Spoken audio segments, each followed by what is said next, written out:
Olá, querido, seja bem-vindo ao Manual do Cristão. Que bom que você está aí junto.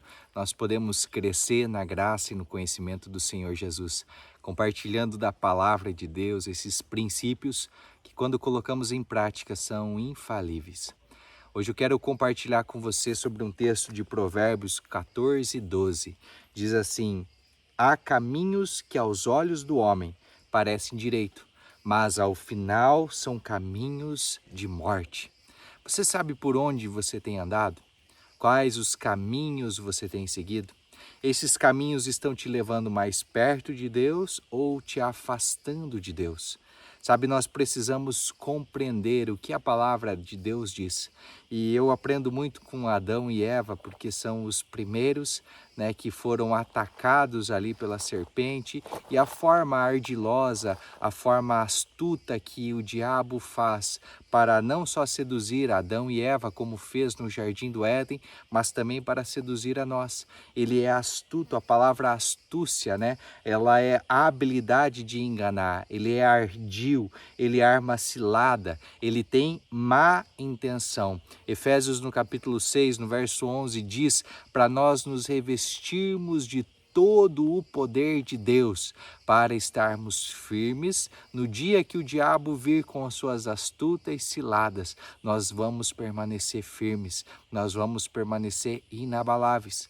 O que aconteceu com Eva lá no jardim, no Gênesis capítulo 3, nos primeiros versículos ali, nós lemos a história do diálogo da serpente com a Eva. E muitas coisas nós podemos aprender ali com essa experiência que a Eva teve.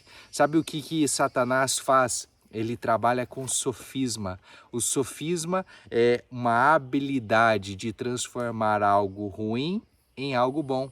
É um engano, Aquilo que aparenta ser correto, mas é errado. Argumentos mascarados ou maquiados, com muita habilidade, com fachada de boa intenção, mas na verdade visam conduzir a pessoa ao erro sem que tal perceba. É a cilada, É a arapuca, é a malícia, é a astúcia que o diabo usa ali. No livro de Isaías, no capítulo 5, no verso 20, diz assim: ai dos que chamam o mal bem e ao bem mal, que fazem da escuridão luz e da luz escuridão, e fazem do amargo doce e do doce o amargo. Sabe, nós precisamos compreender a palavra de Deus.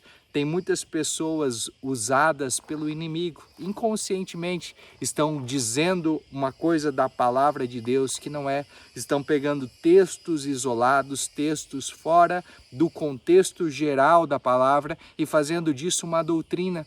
Tem muitas pessoas usando o nome de Deus, mas não permitem por nenhum minuto serem usadas por Deus. Tome cuidado com essas pessoas. Tome cuidado com aquelas pessoas que falam, mas não praticam.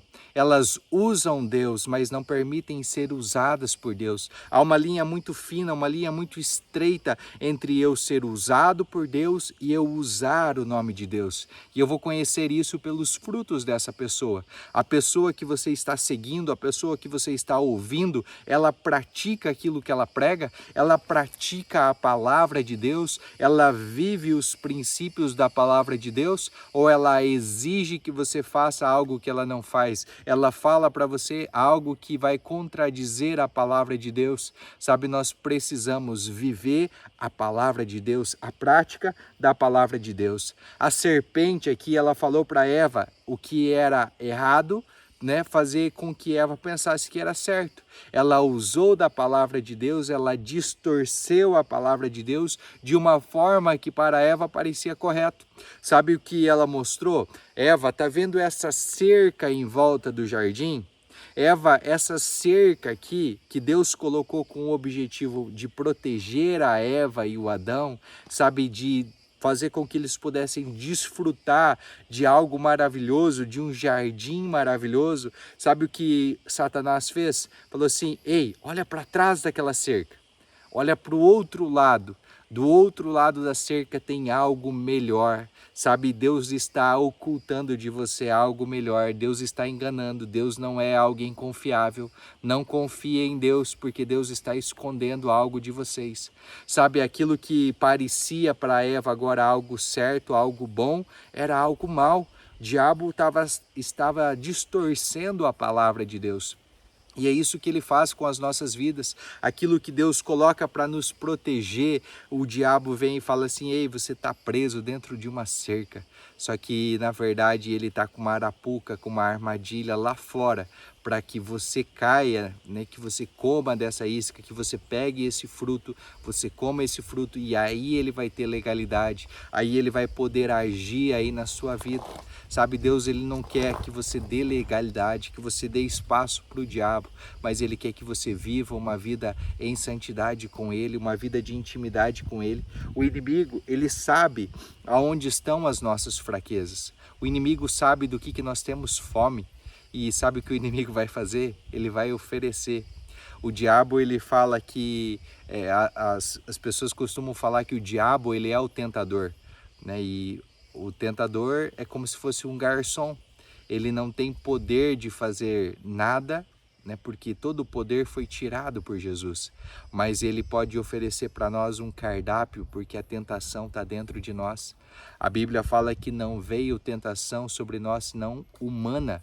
Então a tentação não é sobrenatural. O tentador é sobrenatural, mas a tentação é humana. Ele sabe os desejos que estão dentro do meu coração, ele sabe as minhas fraquezas, ele sabe aquilo que ele vai oferecer no cardápio e eu vou ter fome, eu vou aceitar. Foi isso que ele fez com a Eva. Ele olhou para a Eva e falou: bom, a Eva tem uns olhos ali, eu vou mostrar para ela que esse fruto é bom para se comer.